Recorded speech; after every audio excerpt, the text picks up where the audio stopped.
Good morning student. पिछले वाले video में हमने बात की थी पार्ट 2 के बारे में, जो मूल अधिकार, राज्य की नीति निर्देशक तत्व और मूल कर्तव्य से संबंधित था। और आज इस वीडियो में बात करेंगे भारत में संघीय व्यवस्था के आधारभूत तत्व के बारे में। तो ये पार्ट 3 है, पार्ट 2 हमने पूरा पढ़ लिया है। तो शुरू करते हैं। भारत में संघीय व्यवस्था के आधारभूत तत्व। देखिए, सत्ता की शक्तियों का वितरण उसके विभिन्न स्तरों पर अपनाई जाने वाली शासन प्रणाली के आधार पर किया जाता है। इस बात को आप ध्यान रखें। इस प्रणाली के अंतर्गत केंद्र और उसकी विभिन्न इकाइयों के माध्यम से शासन को संचालित किया जाता है।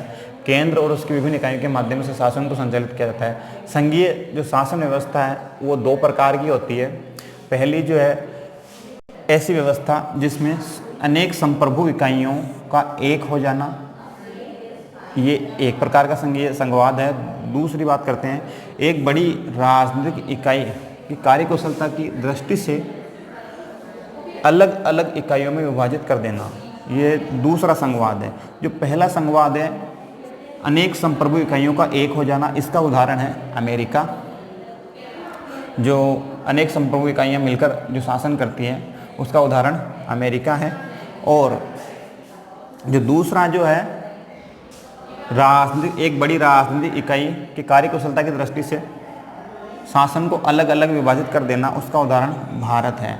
हमारे देश में, भारत में केंद्र के साथ साथ राज्यों के अस्तित्व को भी स्वीकार किया गया है।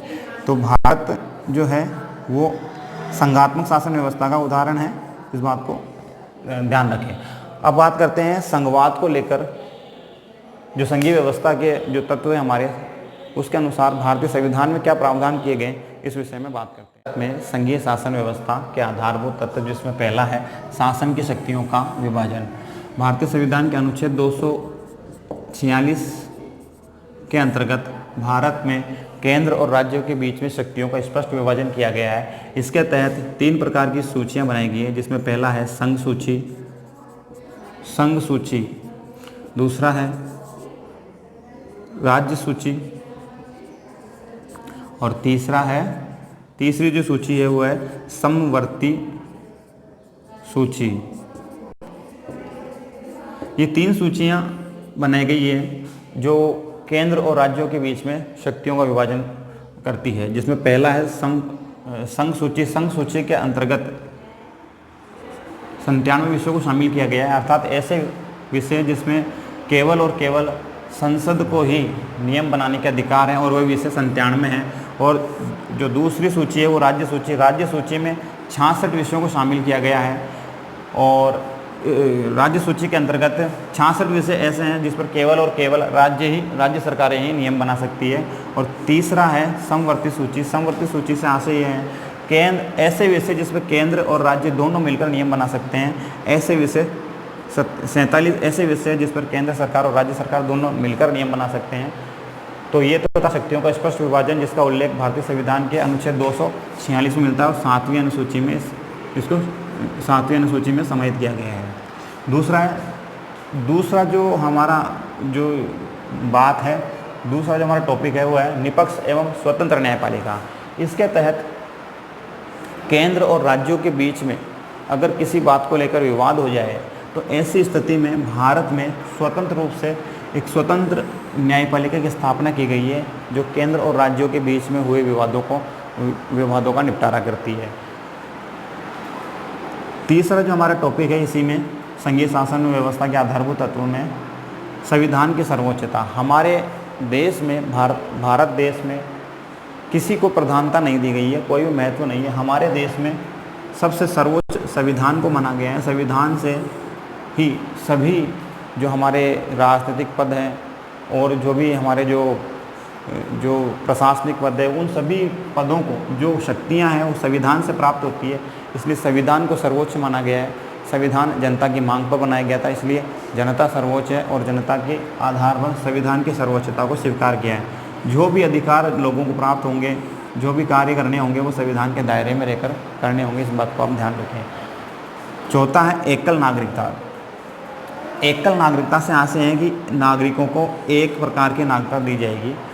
इस संबंध में जो नागरिकता जारी करने का अधिकार है वो केवल और केवल केंद्र सरकार को है, यानी कि राज्य सरकार को है। राज्य सरकारों को नियम बनाने का अधिकार, नागरिकता देने का अधिकार नहीं है।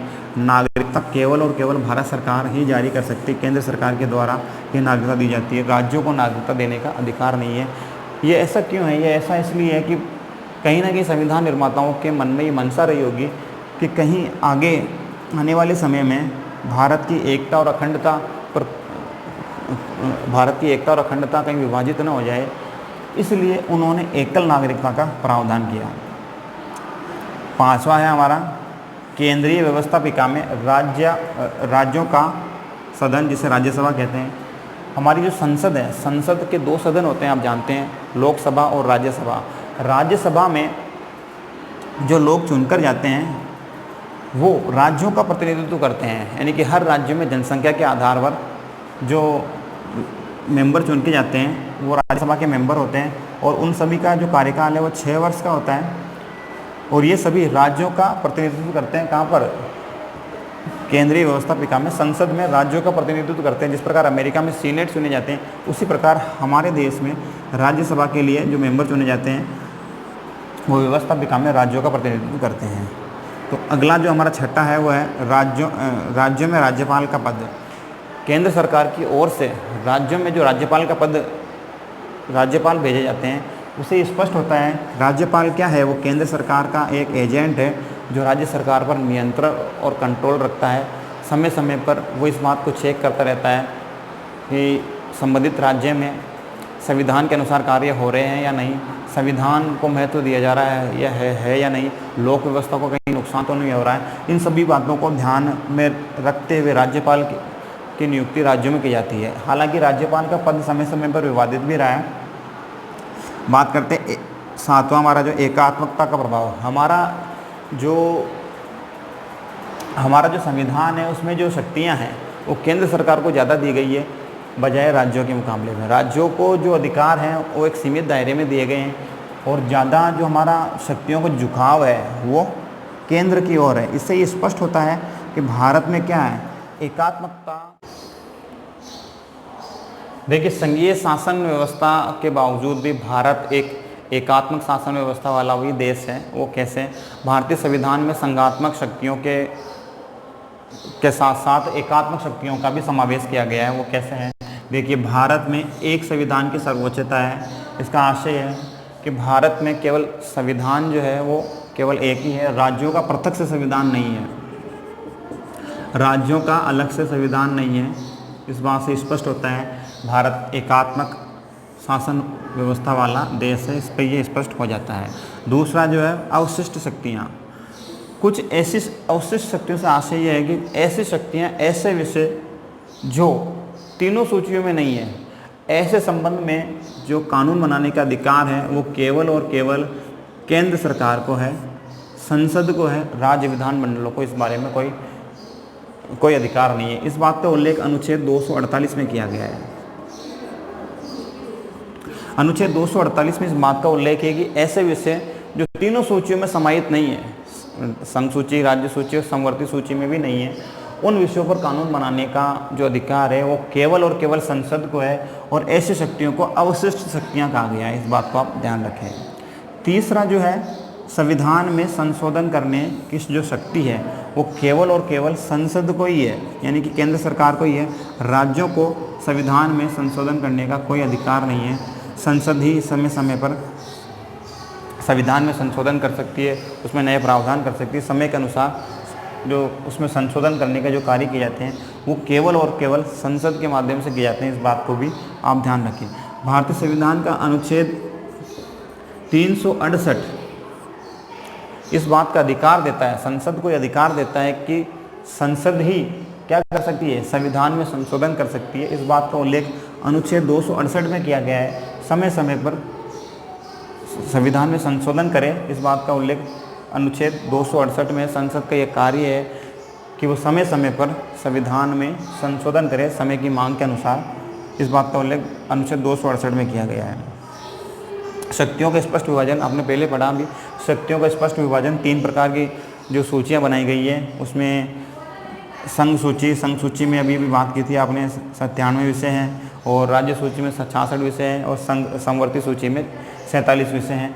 केंद्र और राज्यों के बीच में शक्तियों का स्पष्ट विभाजन किया गया है। अगर ऐसी स्थिति में इनमें टकराव की स्थिति हो जाती है तो सर्वोच्च न्यायालय इन विवादों को सुलझाने का कार्य करता है। जो हमारा पांचवा जो उपबंध है, अब बात करते हैं आपातकालीन उपबंध। आपातकाल के संबंध में राष्ट्रपति आपातकाल की घोषणा कर सकता है, जिसके अनुसार अनुच्छेद 352, 356 और 360। राष्ट्रपति अनुच्छेद 352 के तहत युद्ध या बाहरी आक्रमण के संबंध में अगर देश में ऐसी स्थिति बन जाए, युद्ध हो जाए या भारत किसी ऐसे युद्ध में शामिल हो जाए या भारत पर किसी ने आक्रमण कर दिया हो, ऐसी स्थिति में राष्ट्रपति अनुच्छेद 352 का पालन करते हुए देश में आपातकाल की घोषणा कर सकता है। अनुच्छेद 356 के तहत राज्यों में संवैधानिक तंत्र विफल होने पर अनुच्छेद 356 का प्रयोग करते हुए राष्ट्रपति शासन स्थापित किया जा सकता है।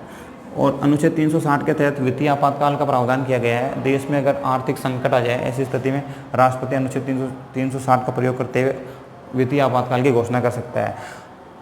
इन सब के बारे में जो अधिकार प्राप्त है वो केवल और केवल संसद को ही है, अर्थात संसद कानून बनाकर ऐसा कर सकती है।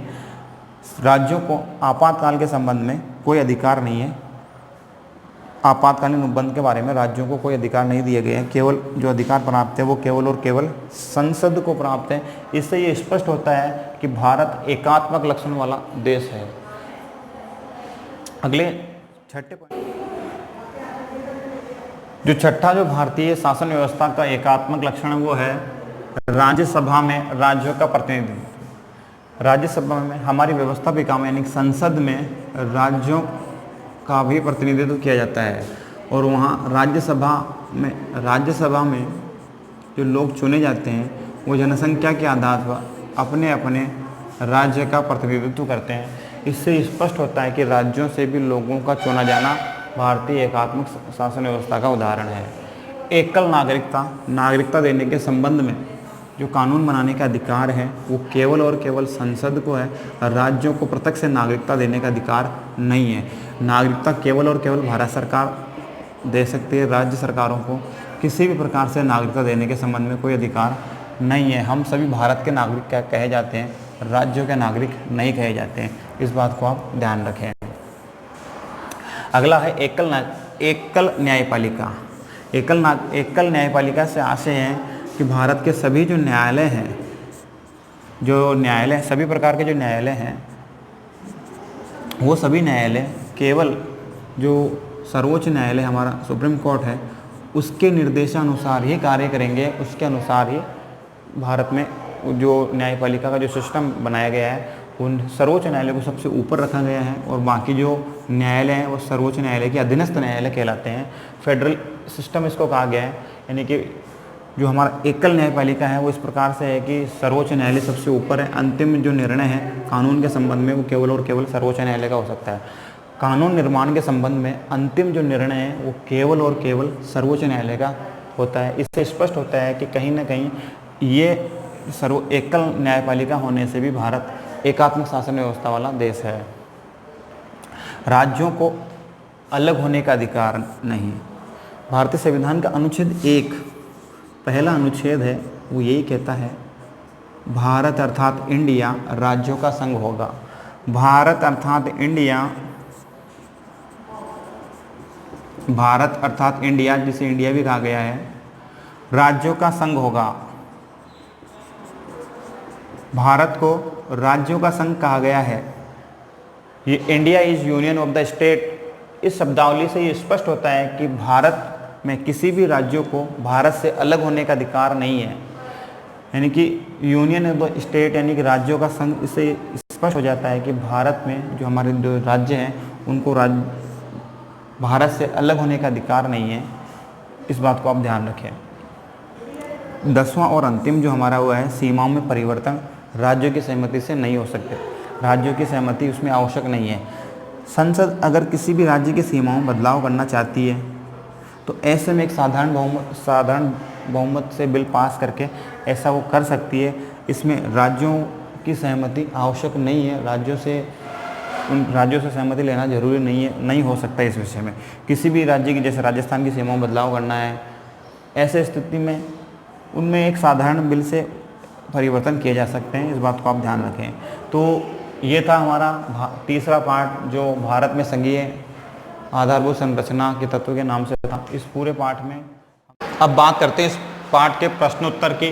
पहला प्रश्न है, भारत में कुल कितने राज्य हैं?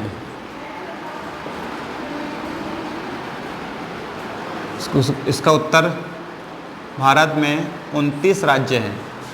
ठीक है। अगला प्रश्न, भारत में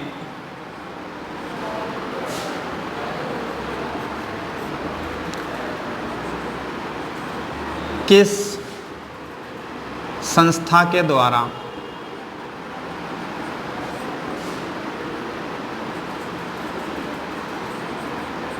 राज्यों और केंद्र सरकार के बीच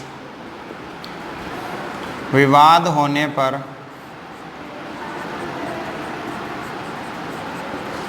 मामलों को सुलझाता है या मामलों की सुनवाई करता है? मामलों की सुनवाई करता है। उस संस्था का नाम बताना है जो भारत में राज्यों और केंद्र सरकार के बीच में जब विवाद की स्थिति हो जाती है, तब ऐसी स्थिति में किस संस्था के द्वारा ऐसे मामलों को सुलझाया जाता है? तो वो है न्यायपालिका के द्वारा। न्यायपालिका ही भारत सरकार और राज्य सरकार के बीच में हुए विवादों को सुलझा सकती है, इस बात को आप ध्यान रखें। अगला प्रश्न है,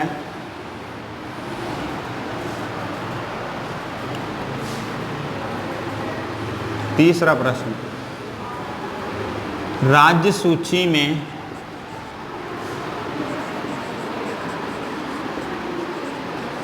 कितने विषयों को समाहित किया गया है?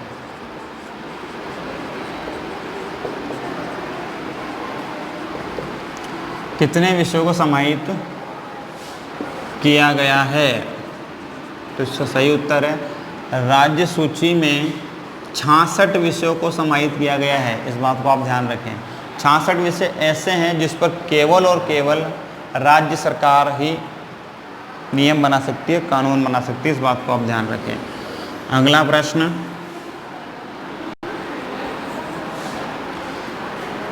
किस अनुच्छेद के तहत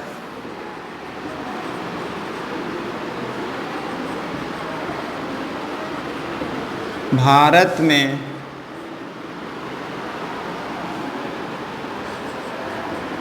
शासन की शक्तियों का विभाजन किया गया है? शासन की शक्तियों का विभाजन किया गया है।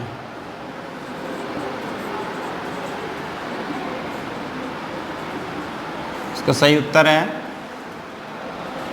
अनुच्छेद 246 के तहत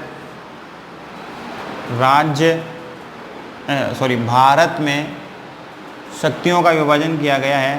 केंद्र और राज्य सरकारों के बीच में जो शक्तियों का विभाजन मिलता है वो अनुच्छेद 246 के तहत किया गया है, इस बात को आप ध्यान रखें। 7वीं अनुसूची में उन सारी बातों का वर्णन किया गया है। ठीक है। अब बात करते हैं 5वें प्रश्न की।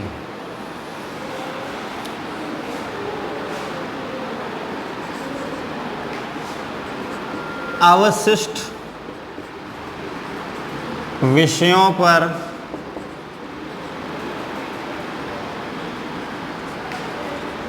नियम बनाने का अधिकार किसे है?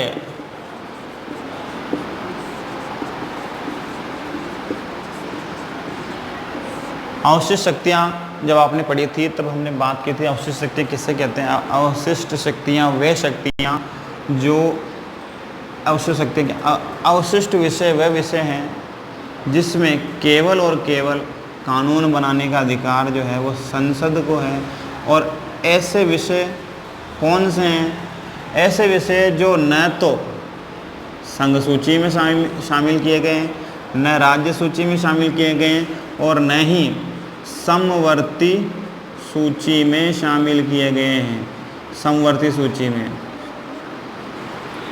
न तो समवर्ती सूची में है, न राज्य सूची में है और न ही संघ सूची में है। ऐसे विषयों को अवशिष्ट विषय कहा जाता है और ऐसे विषयों पर जो नियम बनाने, जो कानून बनाने का अधिकार है वो केवल और केवल संसद को है, भारत सरकार को है। राज्यों को इस विषय में कोई अधिकार प्राप्त नहीं है।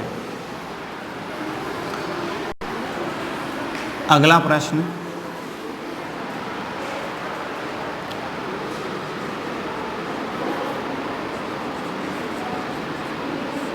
किस अनुच्छेद के तहत भारत को राज्यों का संघ कहा गया है? राज्यों का संघ कहा गया है। किस अनुच्छेद के तहत भारत को राज्यों का संघ कहा गया है? इसका सही उत्तर है अनुच्छेद 1। भारतीय संविधान का पहला अनुच्छेद इस बात का उल्लेख करता है भारत अर्थात इंडिया राज्यों का संघ होगा। अनुच्छेद 1 के तहत भारत अर्थात इंडिया, भारत जिसे इंडिया भी कहा जाता है, वह राज्यों का संघ होगा। India is union of the state, Bharat राज्यों का संघ है। इस बात का उल्लेख अनुच्छेद 1 में किया गया है, इस बात को आप ध्यान रखें। भारत 29 राज्य और 7 केंद्र शासित प्रदेशों से मिलकर भारत बनता है। इन सारे बातों का जो उल्लेख है वो अनुच्छेद 1 में किया गया है, इस बात को आप ध्यान रखें। अब बात करते हैं अगले प्रश्न की। प्रश्न 7। प्रश्न 7, संविधान में किस उपबंध के तहत, संविधान में किस उपबंध के तहत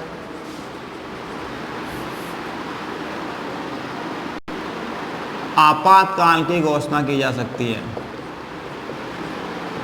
आपातकाल की घोषणा की जा सकती है। वह कौन कौन से उपबंध है जिसमें आपातकाल की घोषणा की जा सकती है? वो कौन कौन से अनुच्छेद हैं, किस किस राष्ट्रपति किन किन अनुच्छेदों का प्रयोग कर कर देश में आपातकाल की घोषणा कर सकते हैं? तो पहला उसमें है अनुच्छेद 352। अनुच्छेद 352 के तहत बाहरी आक्रमण, युद्ध, ऐसी स्थिति में राष्ट्रपति आपातकाल की घोषणा कर सकता है अनुच्छेद 352 के तहत। अनुच्छेद 356 के तहत राज्यों में संवैधानिक तंत्र विफल होने की स्थिति में आपातकाल लगाया जाता है अनुच्छेद 356 के तहत। तीसरा है अनुच्छेद 360। अनुच्छेद 360 के तहत आर्थिक संकट आने पर, जिसे वित्तीय संकट भी कहते हैं, आर्थिक संकट आने पर राष्ट्रपति वित्तीय आपातकाल की घोषणा करता है। भारत में वित्तीय आपातकाल एक बार भी नहीं लगाया गया है, इस बात को आप ध्यान रखें। अगला प्रश्न,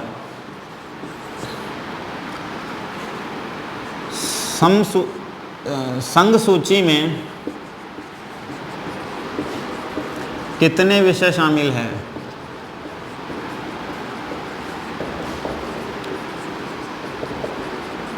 संघ सूची में कितने विषय शामिल हैं? संघ सूची में 97 विषयों को शामिल किया गया है, इस बात को आप ध्यान रखें। संघ सूची में 97 विषय शामिल किए, राज्य सूची में 66 विषय है और समवर्ती सूची में 47 विषय है।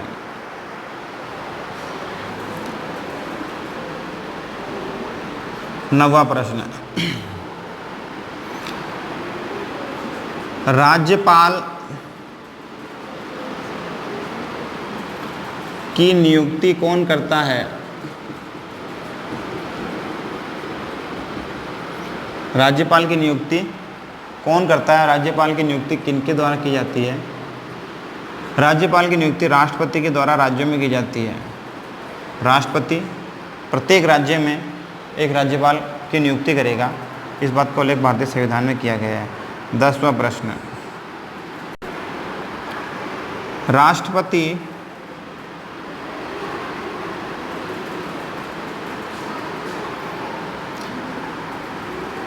किस अनुच्छेद के तहत अध्यादेश जारी कर सकते हैं।